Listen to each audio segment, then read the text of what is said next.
Assalamualaikum warahmatullahi wabarakatuh. Perkenalkan, kami dari kelompok 1 ingin mempresentasikan materi tentang bab 15 equity. Sebelum itu, izinkan kami untuk memperkenalkan diri. Perkenalkan, nama saya Maternat Homet dengan NIM 2023 12 11 084 dan teman saya Intan Zuliarini dengan NIM 2023 12 11 014. Sebelum kami masuk materi, saya akan menjelaskan 4 poin penting dalam materi bab 15 equity. Nah, poin yang pertama, model perusahaan. Nah, di sini model perusahaan itu ada 4 poin penting. Yang pertama, bentuk perusahaan. Yang kedua, komponen ekuitas. Yang ketiga, penerbitan saham. Yang keempat, saham referensi. Nah, untuk yang kedua, akuisisi kembalinya saham. Nah, akuisisi kembali sahamnya ini ada 3 poin penting. Yang pertama itu pembelian saham treasury. Yang kedua itu penjualan saham treasury. Yang ketiga itu penarikan saham treasury. Nah, yang ketiga itu kebijakan dividen yang dia ada 4 poin penting. Yang pertama itu kondisi keuangan dan pembagian dividen. Yang kedua itu jenis dividen. Yang ketiga itu dividen saham dan pembagian saham. Nah, tujuan yang terakhir yaitu presentasi dan analisis. Nah, presentasi dan analisis ini ada dua poin penting. Yang pertama itu presentasi ekuitas dan yang poin kedua itu analisis ekuitas.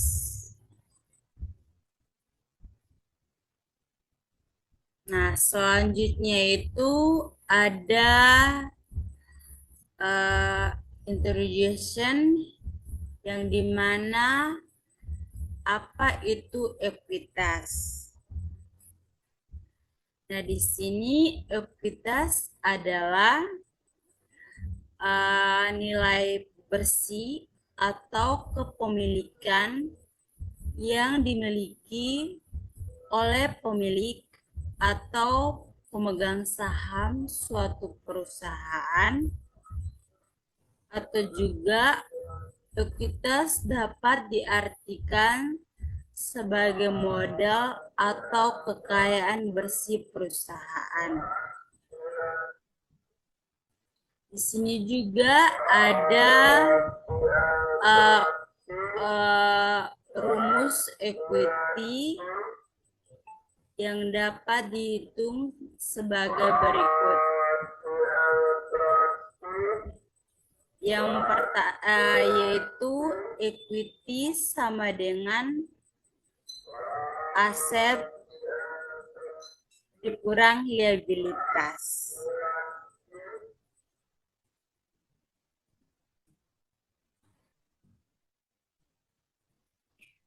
Selanjutnya ada bentuk organisasi perusahaan.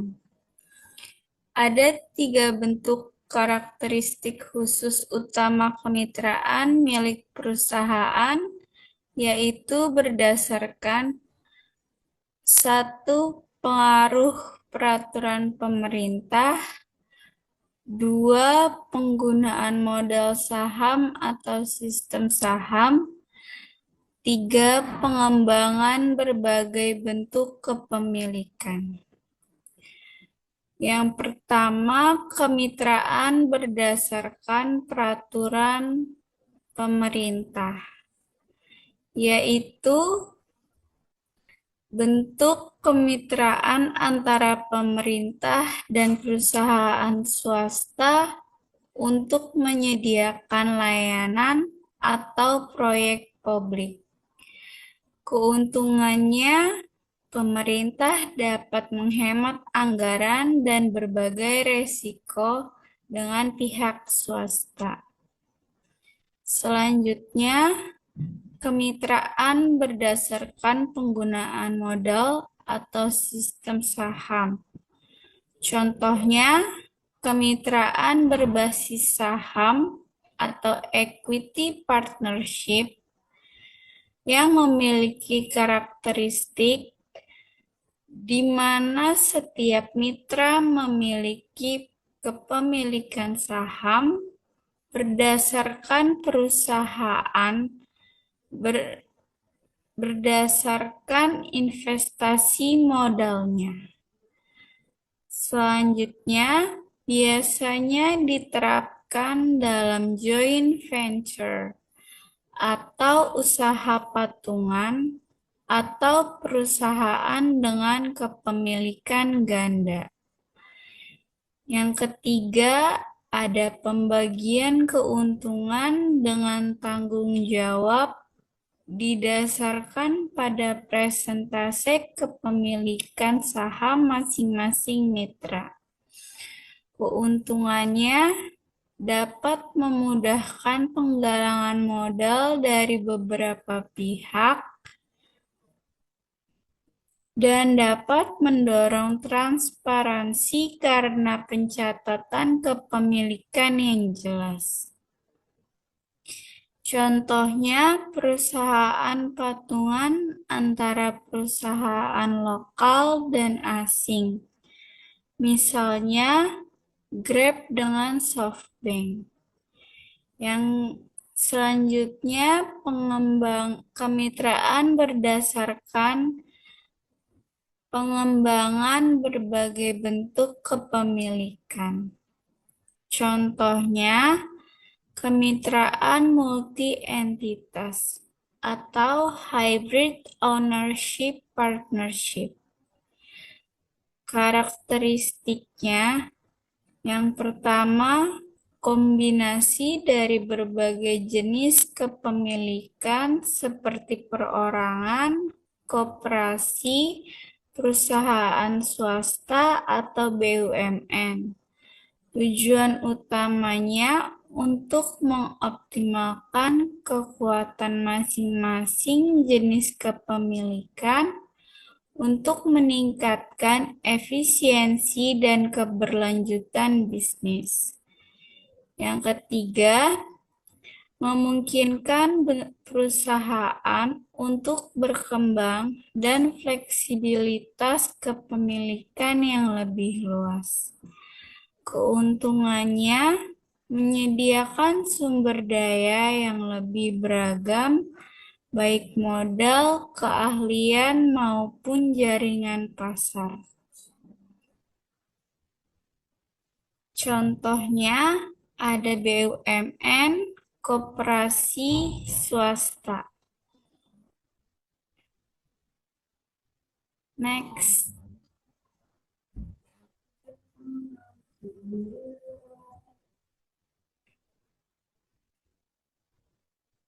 Nah, selanjutnya itu ada fungsi dan karakteristik.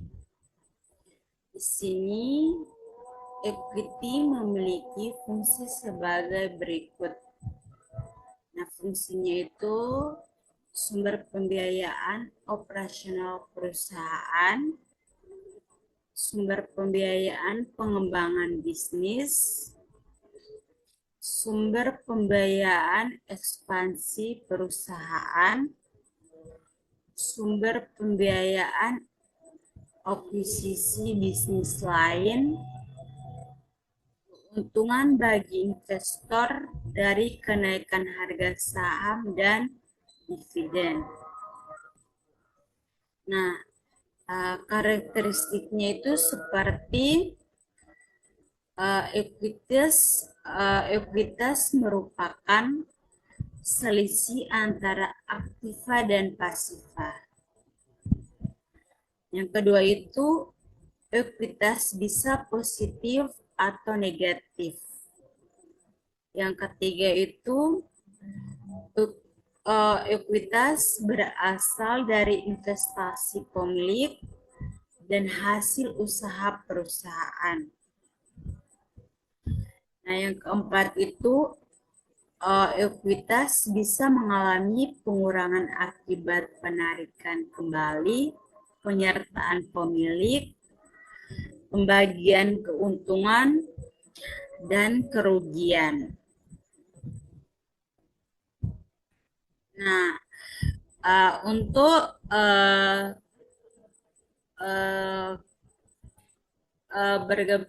berbagi kepentingan pemilik dapat dijelaskan bahwa dalam setiap perseroan ada kelompok saham yang mewakili kepemilikan dasar, yaitu saham biasa dan saham referen. Nah, saham biasa ini biasa memiliki hak resudu perseroan yang menanggung risiko besar bila terjadi kerugian dan menerima manfaat bila terjadi keuntungan. Pemegang saham tersebut tidak dijamin akan menerima dividen, tetapi mereka ikut dalam manajemen perusahaan, sedangkan saham referen itu sebagai pengganti atas setiap preferensi khusus. Pemegang saham referen menjadi prioritas untuk mengklaim laba, dijamin untuk memperoleh laba dan biasanya pada tingkat yang telah ditetapkan dan didahulukan pembayarannya daripada pemegang saham biasa. Namun mereka tidak memiliki hak suara dalam manajemen perusahaan.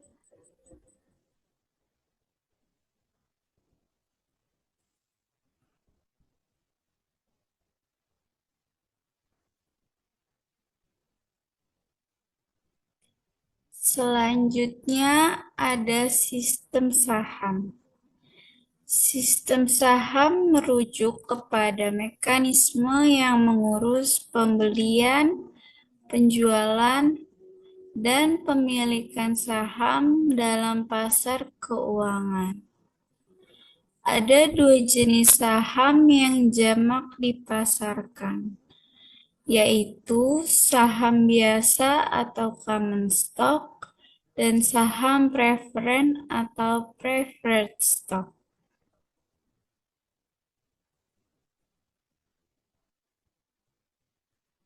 Next.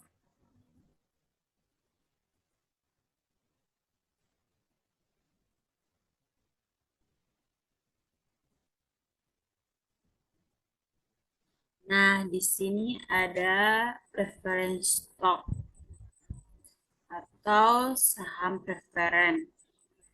Nah, saham preferen ini atau saham istimewa merupakan jenis saham yang memberikan pendapatan tetap berbentuk dividen. Nah, bentuk dari saham preferen adalah surat berharga komersial yang dijual oleh perusahaan saham. Nah, saham preferen itu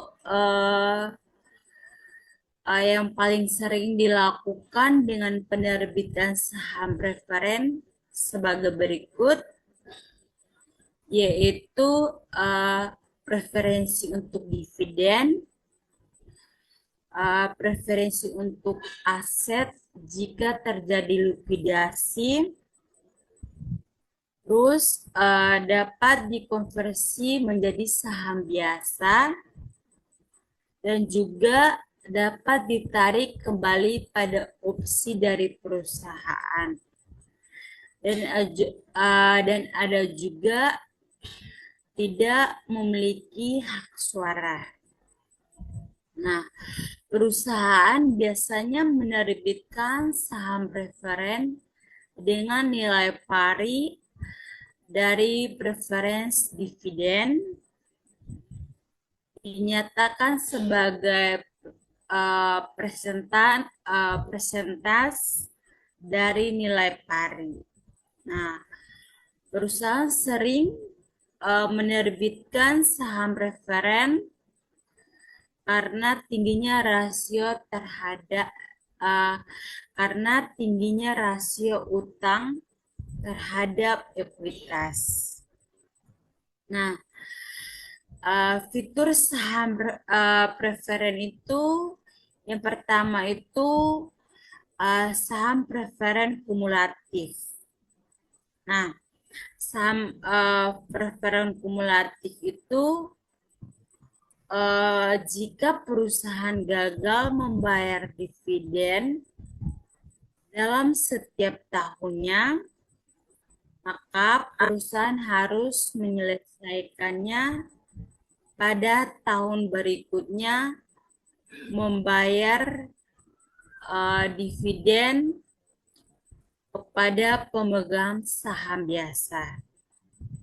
Nah, ada juga setiap dividen yang terlewat atas saham preferen kumulatif merupakan dividen tunggakan. Nah, yang kedua itu saham preferen partisipasi. Nah, berbagi secara rata dengan pemegang saham biasa atas setiap pembagian laba di luar menjadi saham biasa pada tingkat yang ditentukan. Biasanya saham ini hanya memiliki partisipasi sebagian. Nah, ada juga saham preferen convertible. Nah, saham ini berbagi secara rata dengan pemegang saham, biasanya atas setiap pembagian laba di luar menjadi saham biasa pada rasio yang telah ditentukan. Nah, saham preferen ini juga menerbitkan sama dengan saham biasa. Perusahaan mengalokasikan hasil yang diperoleh antara nilai pari saham preferen dan premi saham. uh, berkebalikan dengan obligasi konvertibel atau dicatat sebagai kewajiban saat tanggal penerbitan. Nah, perusahaan memasukkan saham preferen konvertibel sebagai ekuitas pemegang saham.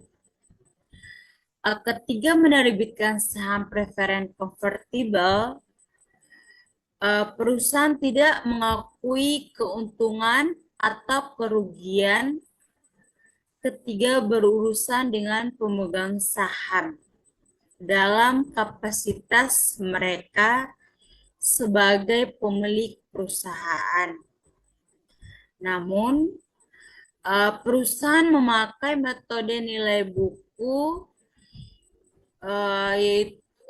yaitu mendebit saham preferen dan tambahan modal yang disetor terkait dan mengkredit saham biasa dan tambahan modal disetor apabila ada kelebihan. Nah, ada juga karakteristik yaitu memiliki tingkatan yang berbeda-beda.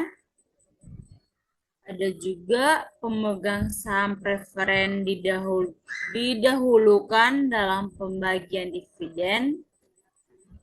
Terus ada juga dapat diversifikan menjadi saham biasa dalam kondisi tertentu.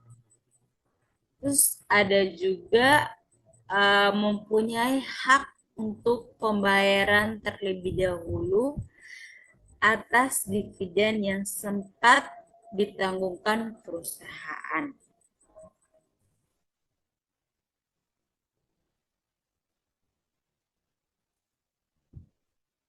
Selanjutnya ada common stock atau saham biasa, yaitu surat berharga komersial dalam bentuk piagam atau sertifikat hak milik yang memberikan pemegangnya bukti atas hak-hak dan kewajiban yang menyangkut andil kepemilikan dalam hal laba suatu perusahaan tanpa batas. Common stock memiliki karakteristik sebagai berikut.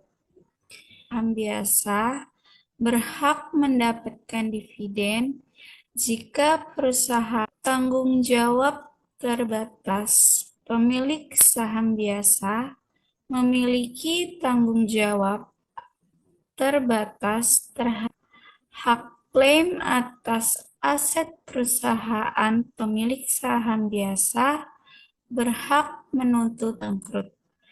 Yang keempat, ketersediaan saham biasa dapat dibeli kapan saja.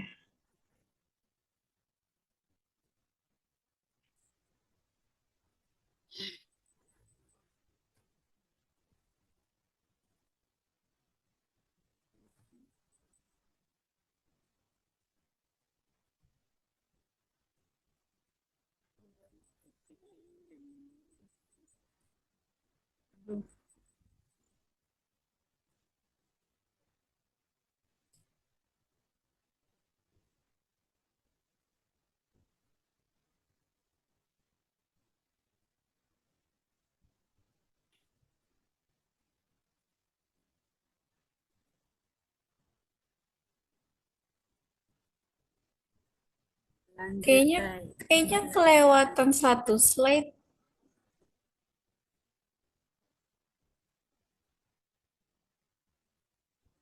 Ini lanjutannya. Oh, ya dah.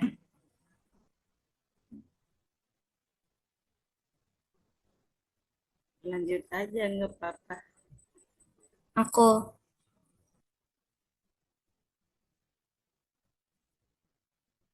Jika tidak ada hak berikut secara proporsional terhadap laba dan rugi. Yang kedua, untuk ambil bagian. Yang ketiga, untuk ambil bagian secara proporsional terhadap aset kebagian untuk ambil bagian secara proporsional dalam peristiwa.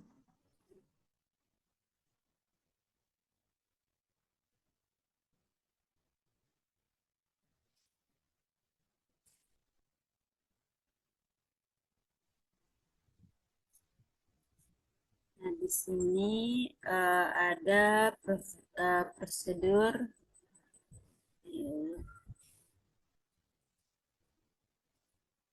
prosedur pengendalian saham. Nah, ada 4 tahap. Tahap pertama itu tahap persiapan, di mana persetujuan RUPS dan menunjuk penjamin emisi atau underwriter. Nah, tahap yang kedua, tahap pengajuan dan pernyataan pendaftaran, yaitu otorisasi OJK. Nah, yang ketiga itu tahap penawaran atau penjualan saham. Nah, yang keempat itu tahap pencatatan saham di Bursa Efek. Nah, ada juga nilai par saham. Nah, nilai per saham ini dibagi menjadi 4 poin penting.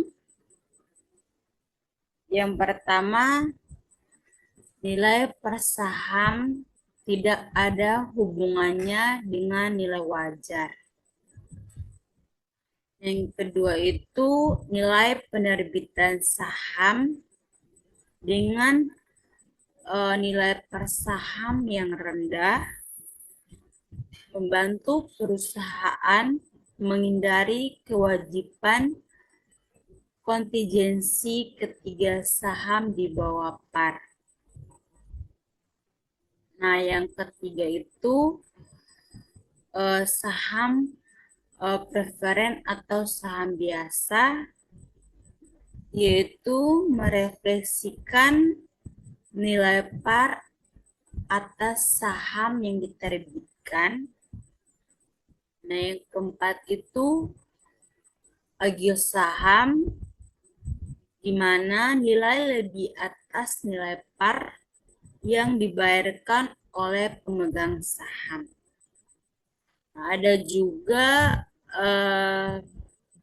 tujuan perusahaan membeli saham.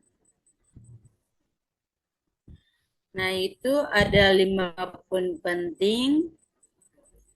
Yang pertama itu untuk efisiensi pajak dari transaksi pembagian dividen ke pemegang. Nah, yang kedua itu untuk meningkatkan EPS dan ROE. Nah, yang ketiga itu untuk memberikan saham ke karyawan guna memenuhi kontrak kompensasi saham atau untuk keperluan merger. Nah, yang keempat itu untuk mengurangi jumlah pemegang saham, atau yang kelima itu untuk stabilitas harga saham di Bursa Efek.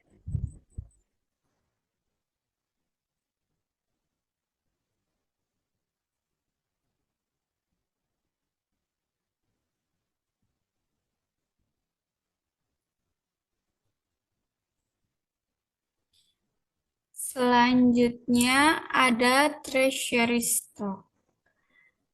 Saham treasury atau treasury stock merupakan saham sebuah perusahaan yang dibeli kembali oleh perusahaan yang menerbitkannya. Saham ini bisa berasal dari saham perusahaan yang secara umum diterbitkan untuk diperjualbelikan. Metode pembeliannya ada dua, yaitu yang pertama dengan menggunakan metode nilai nominal, yaitu saham treasury dicatat berdasarkan nilai nominalnya. Yang kedua, selisih harga beli dan nilai nominal dicatat dalam akun tambahan modal di setor.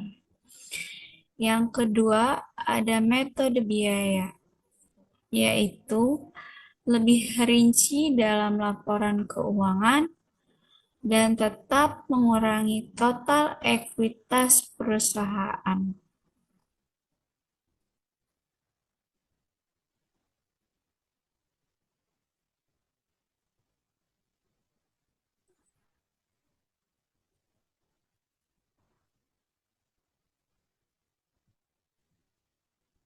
Nah, di sini ada dividen.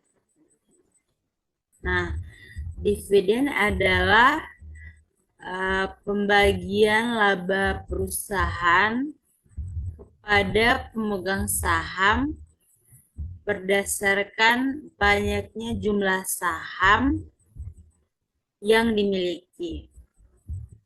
Dengan kata lain, arti dividen adalah hasil yang dibayarkan oleh perusahaan kepada para pemegang saham dalam bentuk saham dan uang tunai. Nah, sebelum dividen diumumkan, manajemen harus mempertimbangkan ketersediaan dana untuk membayar dividen.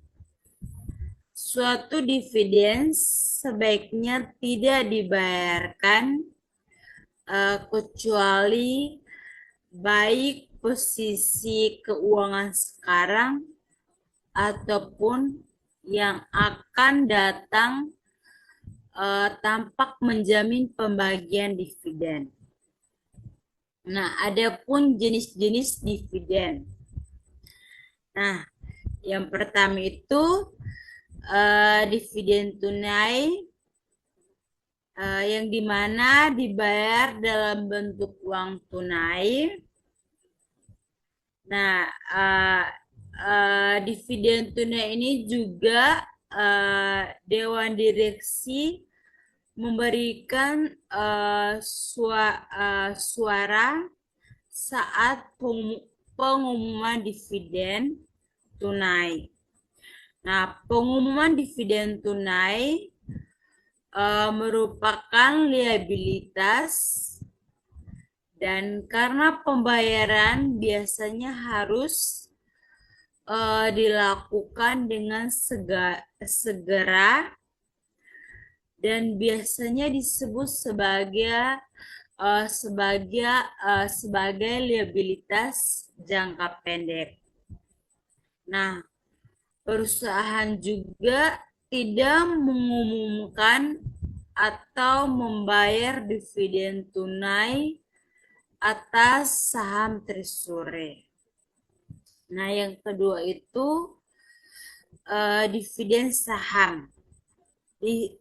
Dividen saham yaitu dibayar dalam bentuk tambahan saham. Nah, dividen saham ini juga atau stok dividen merupakan penerbitan oleh suatu perseroan atas saham miliknya sendiri kepada pemegang saham atas dasar prorata. Nah, berpendapat bahwa nilai pari saham yang diterbitkan sebagai dividen harus ditransfer dari laba ditahan ke modal saham. Sementara yang lainnya sebagai dividen harus ditransfer dari laba ditahan ke modal saham. Nah, berpendapat bahwa nilai wajar atau fair value saham yang diterbitkan yaitu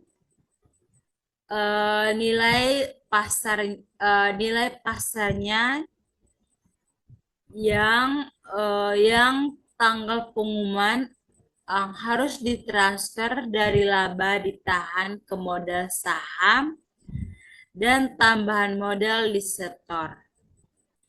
Jika dividen lebih kecil atau biasa dari 20 atau sampai 25%, saham biasa yang beredar pada saat pengumuman dividen, maka Provinsi Akuntansi Masyarakat bahwa nilai pasar wajar atau fair market value saham yang diterbitkan harus ditransfer dari laba ditahan. Nah, metode penanganan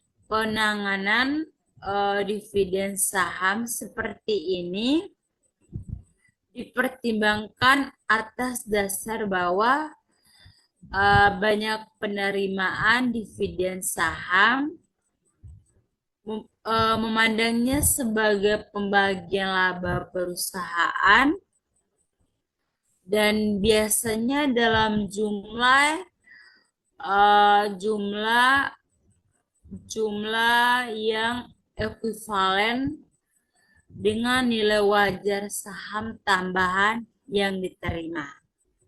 Nah, yang ketiga itu dividen properti, di mana dibayar dalam bentuk aset selain uang atau saham.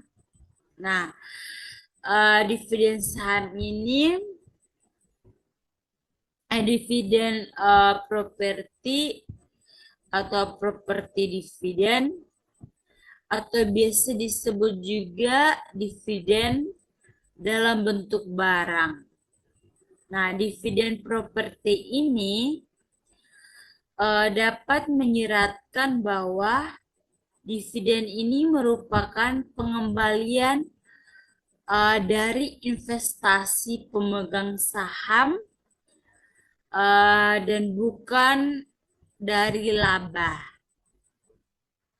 Setiap dividen yang tidak didasarkan pada laba merupakan pengurangan modal di sektor perusahaan dan sejauh itu merupakan dividen likuidasi. Nah, ada juga dividen likuidasi di PPT enggak ada. Nah, dividen likuidasi atau liquidation dividend, dividen berdasarkan selain pada saldo laba dapat digambarkan sebagai dividen likuidas. Hal ini menyiratkan bahwa dividen ini merupakan pengembalian dari investasi pemegang saham dan bukan dari laba. Nah, setiap dividen yang tidak didasarkan pada laba merupakan pengurangan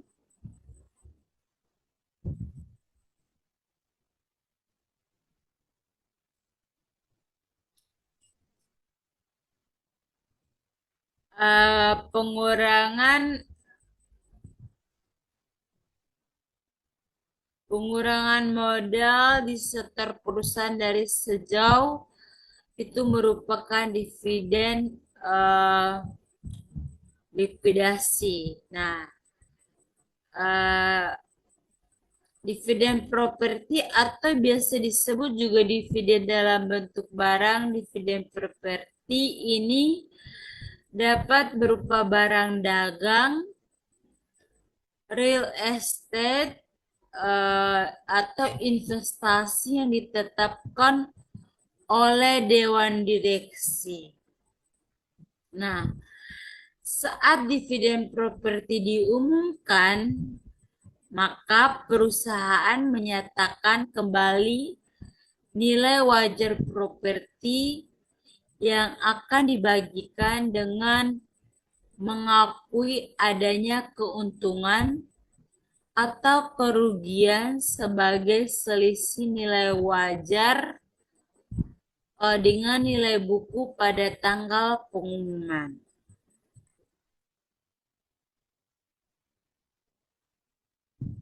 Nah, di sini ada dampak pembayaran dividen pada ekuitas. Yang pertama itu mengurangi saldo laba dan kas perusahaan. Yang kedua itu dapat mempengaruhi harga saham dan kepercayaan investor. Nah, di sini ada beberapa pemecahan saham atau stock split. Nah, pemecahan saham dilakukan untuk mengurangi nilai pasar guna memperluas kepemilikan saham sehingga berada dalam batas kemampuan mayoritas investor. Dari sudut pandang akuntansi, tidak ada ayat jurnal yang dicatat untuk pemecahan saham.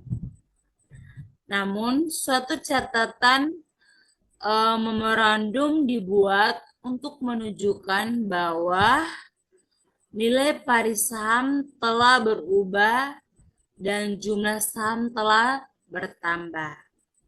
Nah, ada juga pemecahan saham dan diferensial dividen saham. Pemecahan saham menghasilkan kenaikan jumlah saham yang beredar dan penurunan nilai pari atau nilai yang ditetapkan per saham. Sedangkan dividen saham meskipun menghasilkan kenaikan jumlah saham yang beredar, namun tidak mengurangi nilai pari saham yang beredar. Nah, ketiga, tambahan saham terbitkan dengan tujuan mengurangi harga pasar per unit, maka pembagian itu lebih merupakan pemecahan saham daripada dividen saham. Pengaruh ini biasanya timbul jika jumlah saham yang diterbitkan lebih besar dari 20 atau 25%. Nah,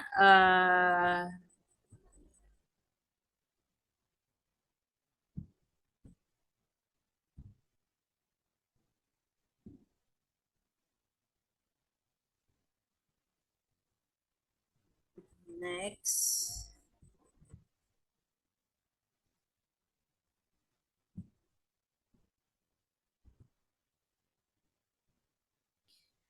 Selanjutnya, saya ingin menjelaskan sedikit tentang ordinary share. Di beberapa negara, mengharuskan saham yang tidak memiliki par value harus memiliki state value. State value adalah harga minimal di mana Jika saham ditawar pada harga di bawah state value, maka perusahaan tidak akan menerbitkan saham tersebut. Jika selisih ini akan ditampung pada akun share premium dan dapat menggunakan dua metode alokasi yang tersedia, yaitu yang kedua metode incremental. Yang pertama, kenapa ketawa?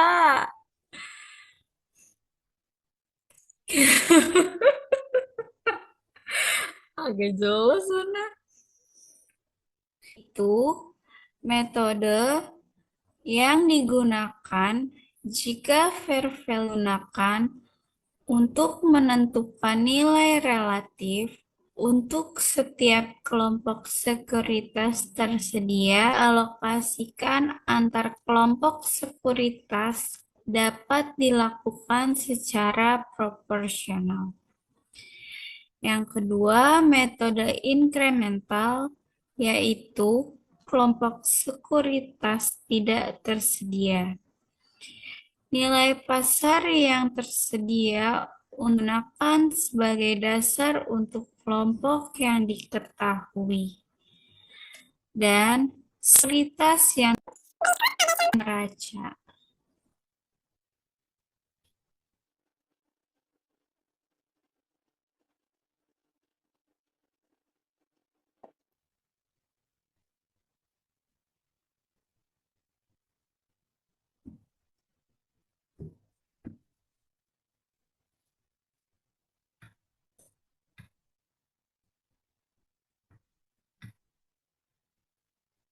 Nah, di sini saya akan menjelaskan tentang contoh equity dalam neraca.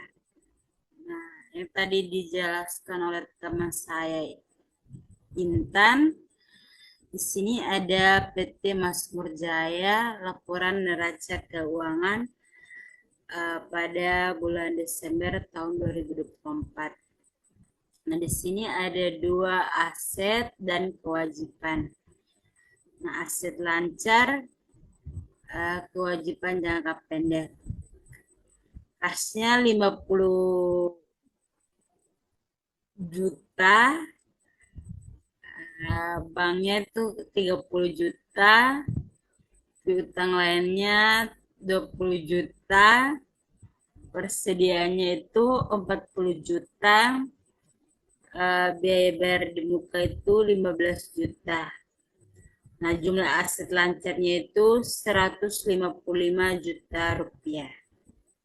Nah, aset tidak lancar itu ada inventaritas sebesar 70 juta, akumulasi penyusutan aset tetap sebesar minus 20 juta.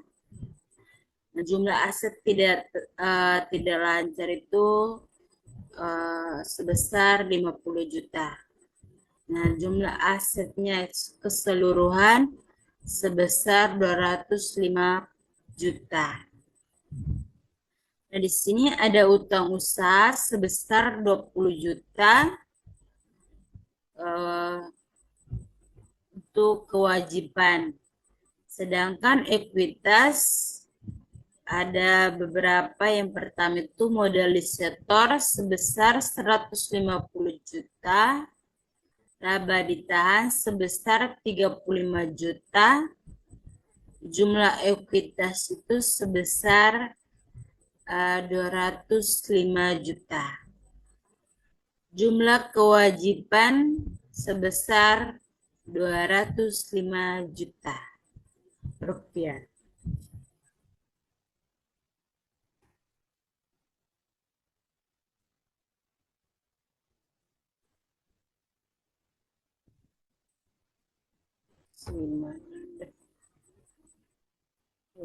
Kembali.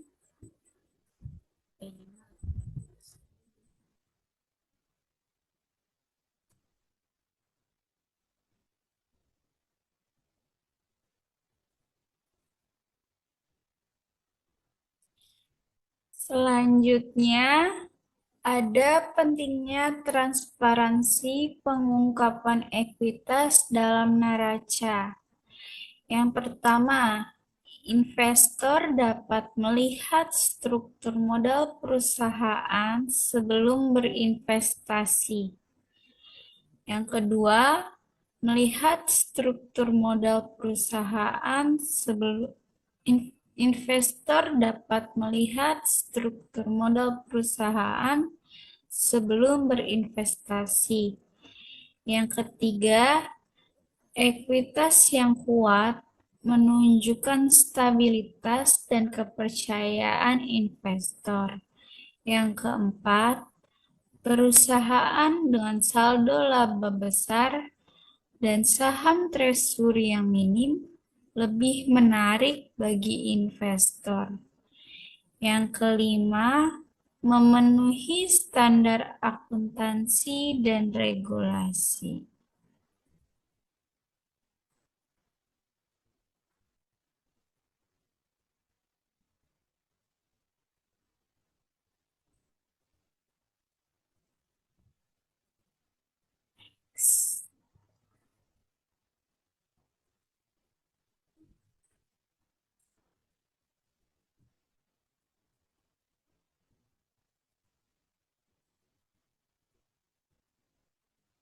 Kamu lagi, soalnya ini ketutup punya aku.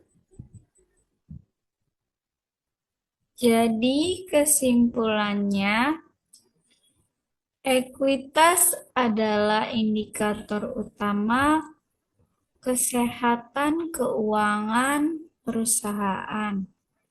Yang kedua, saham preferen memberikan stabilitas dividen tetapi tanpa hak suara. Yang ketiga, penjualan saham membantu perusahaan mendapatkan modal tetapi berdampak pada kepemilikan. Yang keempat, saham treasury dapat dikelola dengan metode biaya atau nilai nominal yang mempengaruhi pencatatan ekuitas. Yang kelima, transparansi ekuitas dalam laporan keuangan sangat penting bagi investor dan pemangku kepentingan.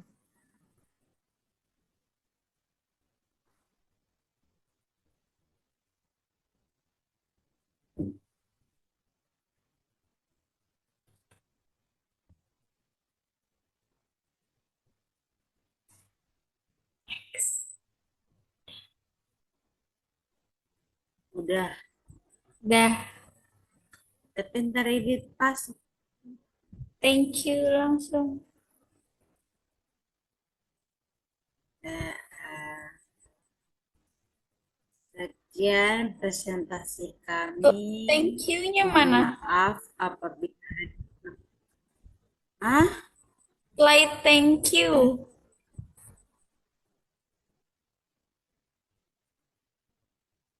Ya. sekian, terima kasih atas presentasi kami. Mohon maaf apabila ada kekurangan. Mohon maaf juga mungkin ada jaringan yang kurang baik. Mohon dimaklumi ya Pak. Mohon maaf banget Pak. Terima kasih Pak. Semoga materinya bisa bermanfaat. Terima kasih. Thank you.